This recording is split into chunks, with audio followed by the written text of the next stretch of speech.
Yeah, this is definitely them. And to be here in Scotland, pack rafting and wild camping and meeting up with Mr. Andrew Park, I feel like I've stepped through the wardrobe into YouTube Narnia. It's weird. So if you're really into wild camping, people like Andrew are famous. Mr. Eardley, I presume? Dr. Park and Dr. Park, I presume. Hey, not a bad spot to meet, is it?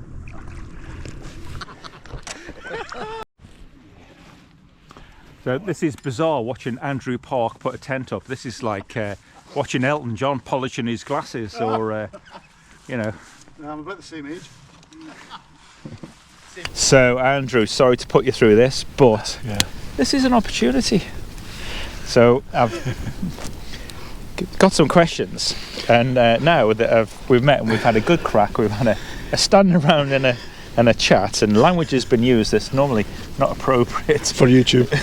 for a normal thing. For our normal channel. But but this is an opportunity. We haven't met before, so I really wanted to ask some questions, and I'm going to launch right in with the toughest one of all. What has been your perfect tent? No such thing. Okay. No such. And you probably knew I was going to say that, but yeah, I reckon I'm on, I don't know, 115, 120 tents. Jeez. Probably over the years. But yeah, I've never found one.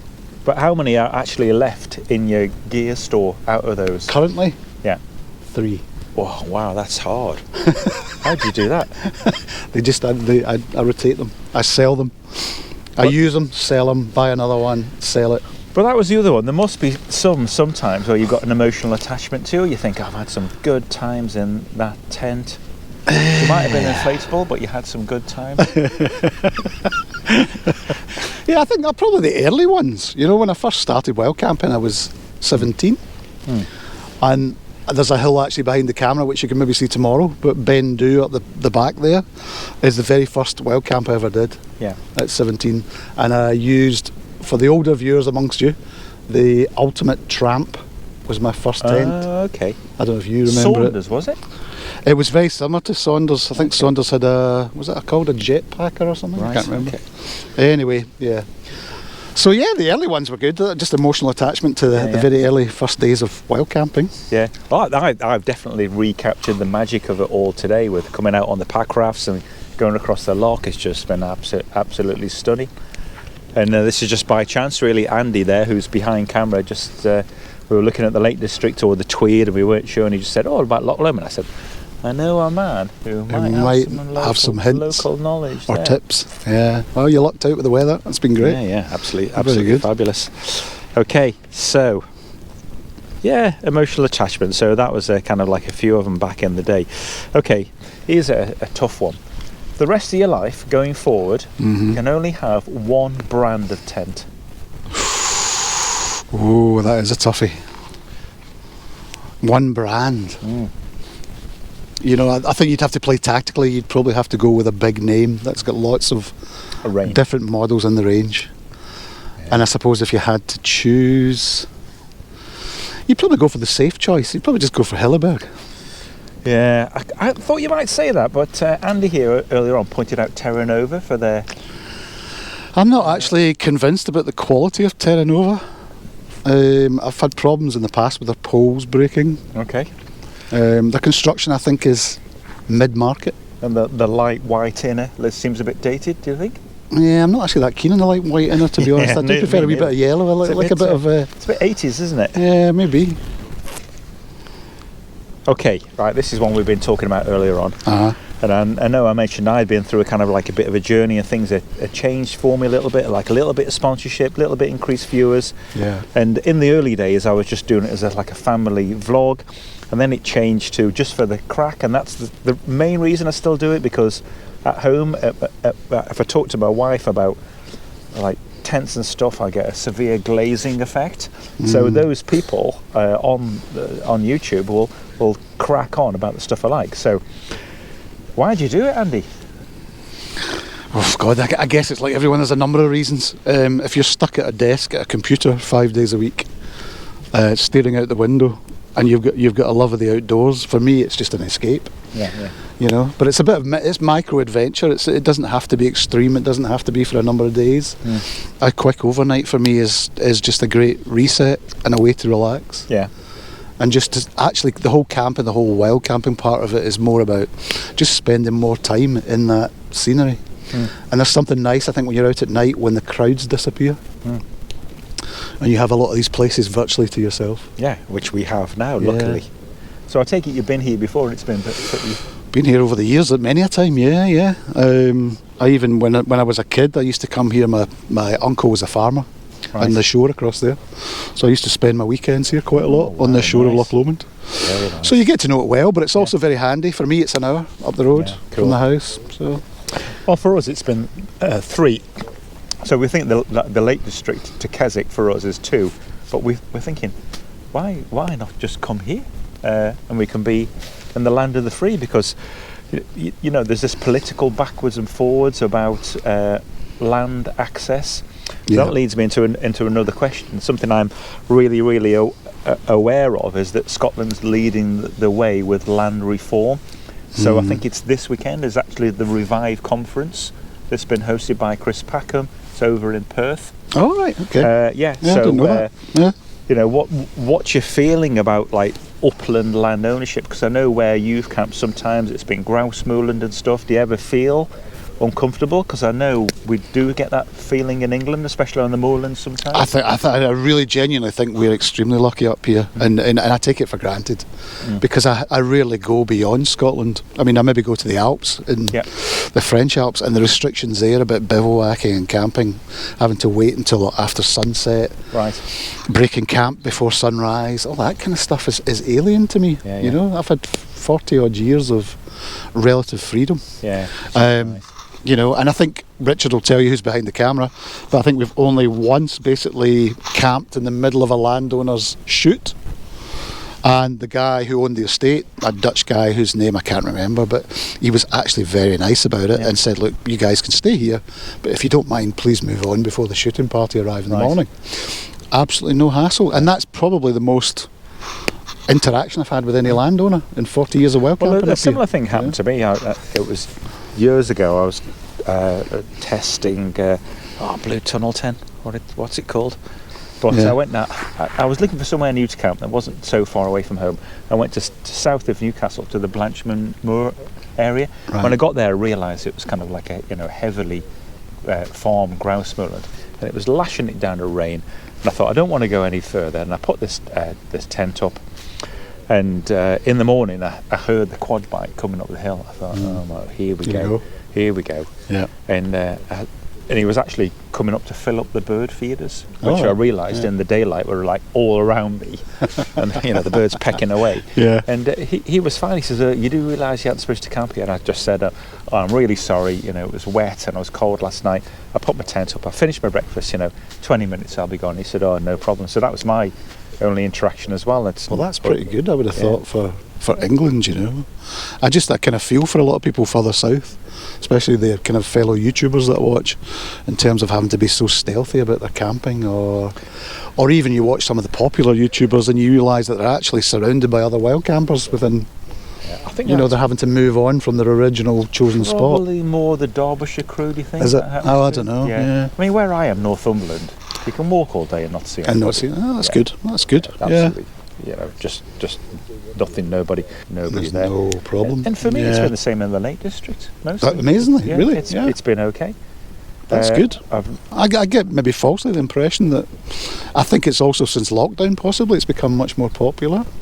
Yeah. And there just seems to be, you see people on video, even Paul Messner, I think the other day, turns up at one of his camp areas and there's somebody there in one of his chosen spots and he moves on another 100, 200 yards or whatever. Yeah, just loud. Whereas we're actually in probably the most restricted area in Scotland in terms of, because of the summer permits. Right. All along the West Highland Way and along the shores of all the lochs around Loch Lomond and Trosses. And yet, here we are tonight and we saw a couple of fires. Maybe a mile away on another island, but no great hassle. This is the thing that we couldn't and wouldn't do in England, especially in the Lake District, is have the fire. But there's a fire pit here. We're going to clear it away. We've been round kind of like clearing up, and I think there is a little bit much litter here. But I think in England, there's been like a lot of controversy with the Lake District islands, like Deer Island on Derwentwater. People have been cutting wood, and I see it does happen here. Yeah, but it does. Correct me if I'm wrong, but it's just bigger. There's a lot more space. There's a lot more space, yeah, I guess so. But you do see the damage, and it will get tidied up towards the over the winter period. But during the summer, it gets very busy here, as you can imagine. And there is a lot of people who are they're not wild campers. They're just people looking for a cheap holiday. Yeah, day trippers, yeah. night trippers. Yeah, or a party. So that brings me to like another question about popularising the whole thing. And I certainly have been through this when I've done sports that's wildlife and wilderness based, and I think I like the solitude and quietness of this, but doing what we do, we're popularising it. Yeah, so that's a contradiction. I actually might not be here this night picking up litter, not polluting the place, but I probably wouldn't have been here this night if it wasn't for you, and other people would have been inspired by you to go. So yeah, that's true actually. Yeah, and that is a difficulty, and I suppose all I do is I try and be a wee bit more not secretive, but just less open about the locations that I choose, right, that you see on video. Yeah. So you tend to mention Connick Hill, but a lot of the others. Connick Hill is I mean that's probably more a test bed for me. Yeah. So it's a good place to test a tent very quickly, and I can be up and down there very quickly, and back to the house and working the next morning. Wow, cool. So that's quite good. But you always work from home then? Yeah, I do. Yeah. I'm on business, so you can be drying the tents out. And back at the computer, yeah. Stuff. Yep. So we've got the brand, emotional. Okay, here's the one. You've bought a tent, or you've had it sent to you, and you've gone. This is SH1TE. It's a massive disappointment. Yeah. Any of those? Do you know, that's a very good question. I don't think I've had anything that's terrible, but that's probably because they're not sent to me in most cases. I've actually gone out my way to buy it with my own money. Right. Maybe not so much recently, and obviously you get some brands that will give you product, and if they are crap, I'll tell them. Yeah, I would tell it, and I'll be honest. I think I am generally a very honest person, so people trust your opinion. Yeah. But yeah, because generally over the years I've bought them, I've kind of selected the ones that I want to try on the basis that they're probably okay. Yeah. Cool. Is there anything you want to ask me? I wish if you stop that camera, I'll think about it and we'll come back to it. But no, I think you're safe, Dave. I think you're safe. Oh no, I've got one for you. Actually. Okay. Yeah. Keep rolling. So, quiet on set. How long have you been filming for YouTube? Well, it would be the start of lockdown, so that's like 3 and a bit years. 3 and a bit years, yeah. 3 and a bit years, yeah. So, have you got plans, or where do you see the channel going? Oh, well, at the moment I've been on a bit of a roll, and there's like lots of things been going on, and as you probably know, I've been given a couple of tents, which is kind of like a new thing to me, and been given some stoves and stuff like that, and I've been a little bit swamped with it, and I've looked back at my last few videos, and I've thought, am I a wild camper here, or a person that's enjoying the outdoors, or am I a reviewer that's after kind of free stuff? And I don't really like that. And I only want to be reviewing or get given things that I really genuinely think are cool. I don't want a kind of stuff to be coming to me that I think will be kind of like a little bit naff just to get something. Yeah. But have it. So where it's going from here is definitely a brakes on the stuff that is free. But what I would hope it would do is open the doors to experiences. Like, I can't imagine this happening because it's just a small channel, but let's say a company that was interested in what I did invited me along onto something. So one of the big things that inspired me to get my mountain leader is a friend of mine, John. He is a mountain leader, and he was doing a little bit of work with a company, and this company wanted him to go to Everest Base Camp guiding, as a mountain leader. Yeah. So that was funded for him to go. And I thought that would be fabulous for me. So experience, So if this led to kind of like experiences, or an invite, I can't imagine it happening because I'm small. But to do a hike that was kind of like sponsored by a company, or to go somewhere kind of like different and difficult, like Arctic Lapland, something like that, or Norway in the winter, that would be absolutely amazing for me. So I'd like to kind of like generate it more towards that experience sort of thing. But having said that, as regards the channel, and I would and my own experiences, which is what it is, this packrafting stuff is the way to go. All right, yeah. So you see you doing a lot more trip videos on based on packrafting, coming to I Scotland. enjoy it as well, yeah. I don't know about the audience, whether they enjoy it or not, or I think some people probably are here for gear reviews, and some people are here for the trips. I know a lot of people have commented and said they just like being able to sit in an armchair and live vicariously through the whole thing and just watch what's going on and enjoy the experience. But they've got no intention of getting up and going camping themselves, or doing a hill walk or climbing a Munro or whatever, you know. Well, that's something that's nice. I admire about your channel is that you are kind of like consistent in your offering. I tend to be a little bit kind of like what I feel like at the time. Just I'm a bit kind of like more all over the place with what's happening. I think that's good though. The variety is often. It's just what I feel like. Because longevity, I think, if you've got a variety of things. So it's just immediate ambitions for me. I mean, one is to do more packrafting, but actually to put it on my back and travel to water, paddle and get out and travel again with it on my back, like true packrafting. And with this, the Nortent Lavo is actually to carry that as well. All right. Okay. With the titanium stove, and to go somewhere, maybe it's 2, 3, 4 of us, to go somewhere high, mountain, fell side, either take fuel or be somewhere where there's a source of fuel and sleep in cold weather, and then come back down again. So actually prove that it's portable and come back down. So that's like an actual mini expedition. Immediate plans. Yeah, that's good. Excellent. Cool. Do you want some whiskey? Aye. Finish the wine first. Right, okay, well I hope that's been interesting, guys. It's kind of like really amazing and special to sit here with you. Yeah, it's been great to meet up with you. I think it's brilliant. What an experience, And it's funny because you get to know people before you meet them. So there's not that kind of awkwardness or strangeness, I think. You know who you're dealing with. Well, I've woke up kind of nice. Andrew in a tent many a times. I wish you'd wear a t-shirt, mate. Yeah, sorry about that. It's all right. It'll only get worse. I just do that. A few years from now, people are saying they like that baggy jumper that I'm wearing. And I've actually got nothing on. Oh dear. When I've got the side angles going on, I'm thinking like, oh my god, I hope people aren't looking at those fleshy sacks hanging off my chops. We're old guys, what can we say? Yeah, I know. What the hell? We're the oldest influencers in town. There you go. Yeah. Very good. Oh well. And cut. Oh, sorry, forgot to press record. Oh no! Oh my god!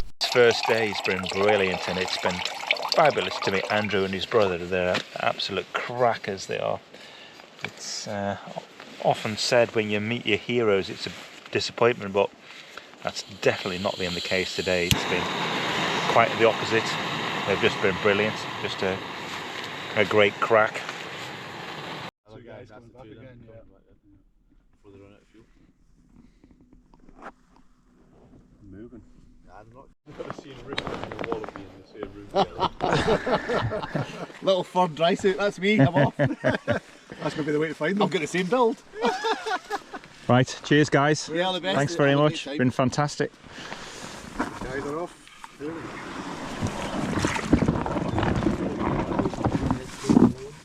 Yeah, when the crew leave, you're on your own. That's us lads.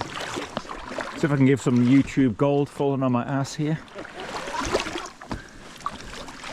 Gracefully does it. Bye-bye. Have a good one. See ya.